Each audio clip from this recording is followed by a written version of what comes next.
Many evangelicals are angry, disheartened, fearful about the world their children will inhabit, let alone their grandchildren. Russell, how do you counsel them? Well, I think the words of Jesus are instructive when he says, "Do not fear, little flock, for it's the Father's good pleasure to give you the kingdom." I think that every part of that is important. Little flock, the reality is that the church is hidden in the midst of the world, but we have confidence in the fact that the power of the gospel is moving us forward toward the kingdom. And so I think what sometimes happens with people who are overly fearful and angry is that they have this myth of decline where they assume that there was a time before where everything was set and it was right and we're losing it. Probably the 50s. The 50s or the 80s or and I think it differs with different people, but there's a sense of desperation that comes because we're losing it. Rather than seeing the world as a fallen war zone from Eden to Armageddon, and that fallenness manifests itself in different ways at different points, and then to recognize God sovereignly put us here at this culture at this time and has given us all the resources for life and godliness. But that takes a pulling back consistently and self-examining and reminding oneself of that rather than just being caught in the whirl of what's happening. Would you say the congregation at Redeemer is in any way fearful, Tim? Is this a pastoral concern for you about the future of Christianity in New York City in particular? No, not exactly. But I mean, I think you do need to keep in mind that the situation which evangelicals in the South or the Midwest are finding themselves in now, in other words, the cultural climate, is something that Christians in places like Manhattan have been living in for 30 years. Sure. You moved and planted Redeemer. Yes, in that context. right. It was already like this, and so in a certain sense, it's not. We're not experiencing the big shock, but we see the changes coming in the general culture. But there's a certain sense in which we haven't.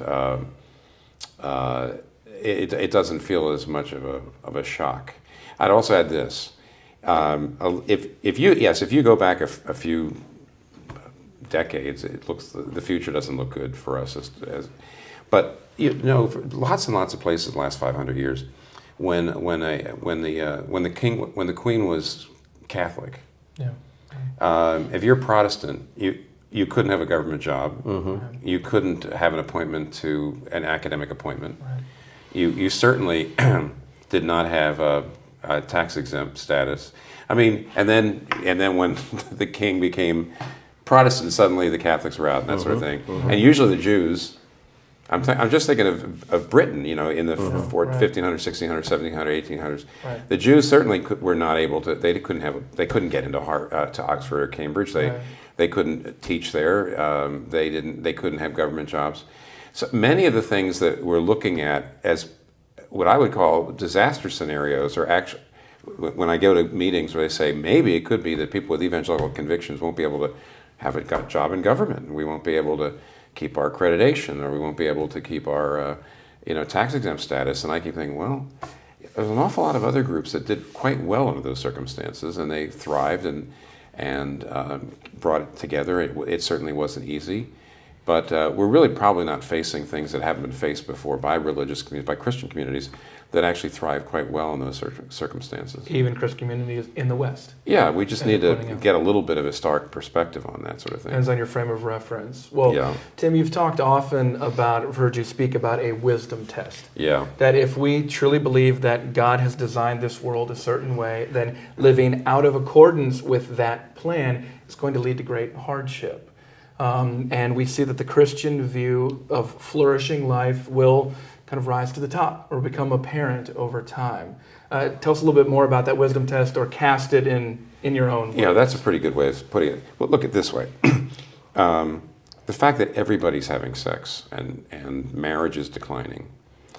I think that maybe a generation ago, we would have said, if we could look ahead and say, okay, everybody's going to be having sex outside of marriage and marriage is going to decline. 30 years ago, we would have said it's going to create huge social consequences. I don't think we could have foreseen what's happened, which is it's actually having its main social consequences amongst non-college educated people. Right. It's decimating the working class and the poor. This is Robert Putnam and Right. Charles. It's actually not decimating the educated classes for various reasons. So I bring that up just to say it's not always clear cut. There is this thing called common grace, and let's not debate that. But there is such a thing as common grace, and which I think at least means God will never let the world be nearly as bad as it ought to be, considering our sin.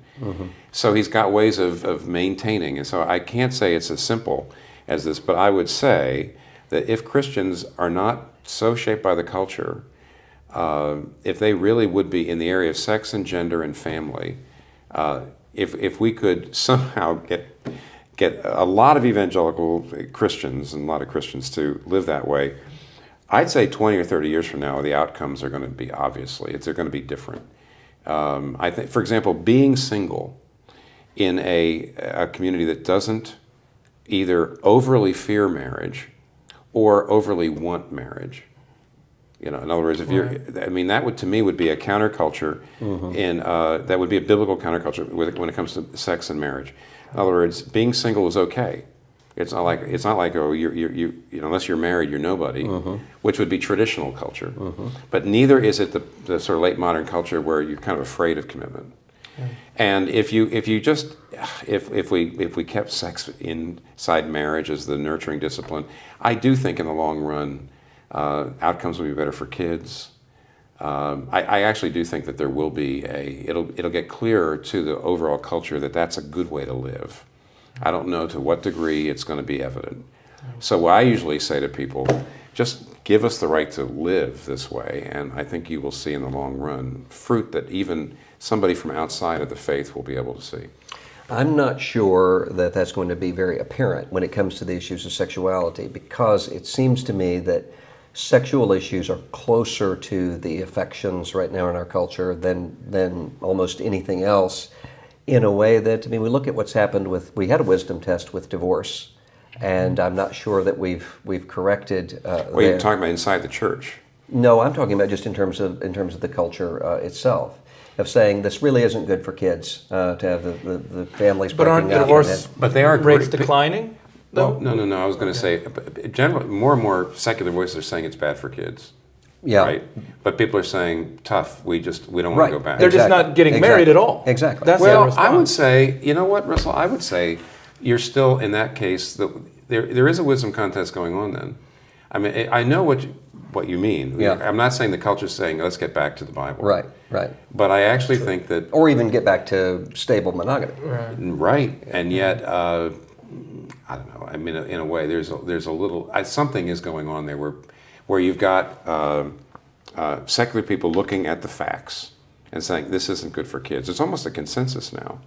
I do agree it's not changing things. I guess I wouldn't go so far as to say the wisdom contest means that people turn back. Yeah. But I actually think that as time goes on, it's less laughable. The same thing's happened with, by the way, pro-life. Yeah. Oh, sure. Yeah. Just in 20 years, there's just a lot more willingness to admit that the old approach of saying it's just a piece of tissue and it's just part of the woman's body is laughable now. Because as time has gone on, especially now you're doing surgery on the child in the womb and that kind of thing, it's just getting harder and harder but on the other hand, I do not see a great groundswell of saying let's make abortion illegal. Well, no, and that's why evangelical exuberance about the fact that we're winning the pro-life movement makes me nervous, because evangelicals tend to look at survey results on that, which I think that the increasing numbers of pro-life people might be an indication of how secure the abortion rights regime is in America, as opposed to the fact that it's weakening, because there's not as much at stake. People don't, to say I'm pro-life means I'm kind of identifying with the tribe rather than I'm actually making policy that might affect me. Would you say, I'm sorry, the moderator's lost the moderator's lost control here. But I almost feel like, though, it is, in some ways, it's unmasking the freedom cultural narrative. Sure. It's sort of saying, we really see that is a human life. Right. We really can't say it's not human life. Right. What else would it be? Right. And, divorce really is bad for kids, but you know what? We don't care. I think that's, Because we want to have our life the way we want to have our Right. life. That's right. That kind of unmasks it, and there are people who see that. Yeah. But I do agree that because that narrative is so powerful. That's what I know what you're saying. The cultural the narrative of individual freedom is so absolutely powerful that people are running roughshod over that. Yeah. But the evidence is there. Yeah. And I know it gives some qualms. It's what some people would call it. There is definitely are qualms on the parts of some people. They see that. And Yeah. You see the thoughtful secular writers sometimes talking like that, Right. and saying, even a guy like Nicholas Kristof, who will say, it's kind of weird because I know this isn't what we want to see, but evangelical religion really creates heroic sacrificial love in parts of the world where. And a lot of people get upset about it, but I do feel like that's a witness. Right. That sort of thing Right. is a witness, and it's a kind of factual witness of the sort of life that gospel believing people, gospel doctrine actually creates in people's lives. And I will agree that when it comes to the sexual issues, Sorry. we're just keep going. with the sexual issues, we are going to see a lot of refugees from the sexual revolution. Who I mean, right now, the kind of language that's being used about sexuality, it reminds me a lot of Bible Belt revivalism, of the sort of testimonies that would say, if you accept Jesus, this is what your magnificent life is going to look like, which of course leaves people burned over and disappointed. And I think there are a lot of people who assume if only we expand our sexual horizons this way, now we're going to be happy, we're not going to be alienated. I don't think it can keep those promises. Right. Which means we have to have a church. The people who can't reach those people are going to be, on the one hand, the people who have just accommodated and thrown aside a Christian vision of sexuality. But also the people who've just been screaming at these people. That's right. I mean, we have to have the people who are able to actually be there and reach them at the end of all of that.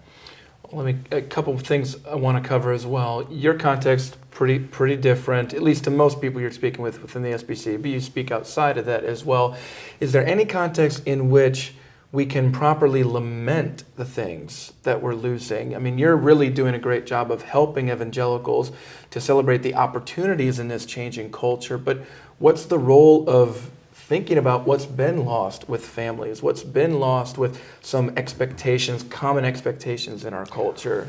I think we have lost some things, of course, but I think that most of the lament that is happening for what has been lost is not recognizing how even those good things that stabilized and kept some common grace things in were mixed in with things that were harmful to us. It's more nostalgia than lament. I think there's nostalgia, and I think that happens in anyone's life. As an individual gets older, you start to look with a nostalgic look to the past, and you start becoming more frantic about what's happening in the future because you don't have control over it. And I think that happens culturally too. So, for instance, with divorce, Bible Belt Christianity kept a lot of divorces from happening, not by necessarily discipleship and discipline, but because people knew they would lose their place in the community if they divorced. Well, did that have some good effects? Sure it did. But if you lament it too much, you're embracing the toxic side of it. That's exactly right. Yeah, you're embracing something that some of the people who were afraid to divorce in 20th century Bible Belt America were doing so from the exact same motivations that the Pharisees and the Sadducees weren't willing to confess Christ, because they were afraid they would be put out of the synagogue. That's not something that we should prize as biblical motivation. So we can say that what's happening right now in our culture is going to have some bad effects in the culture and on people's lives. At the same time, it gives the church the opportunity to be the church and to reclaim some things that we should have been holding to altogether, which means a complicated view of history and a complicated view of culture. In fact, we're sinners and we live in a sinful culture, but we're not left alone here.